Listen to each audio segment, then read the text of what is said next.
It is genuinely difficult to overstate what a disaster the president's big, beautiful bill, I cannot believe it's called that, is as a piece of legislation. At this stage, if I have this correctly, and to pay for $2.2 trillion in tax cuts geared mostly to the upper income earners in the country. I want to say that the vast majority of the benefit goes to the top tenth of a percent of income earners.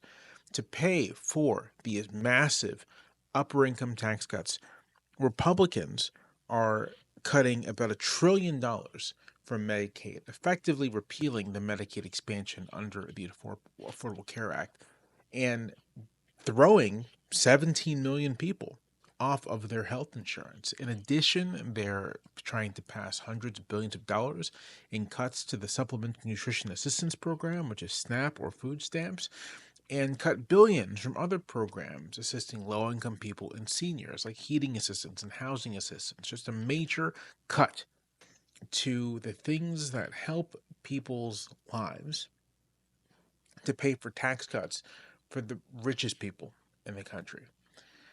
And not content to engage in the single largest theft in the nation's history, the single largest instance of upward redistribution in the nation's history, they're also spending tens of billions of dollars on ICE and detention and hiring more ICE agents. So there's a trade here.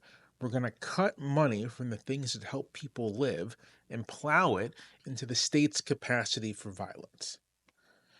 It's grotesque. And the frustrating thing, if I have to be perfectly honest here, is that this isn't a surprise. This isn't like a shock. Anyone who was paying the slightest attention to what the Trump campaign was actually saying, what Republicans were actually saying during last year's election, could have just straightforwardly predicted this. This was avoidable. But for reasons I will never understand, when Republicans promise to immiserate their voters, now note that this bill will destroy basically rural health care around the country. When Republicans promise to immiserate their voters and give their money to the rich, a lot of Americans just say, I don't believe them. But that's what they're going to do. That's what they promised.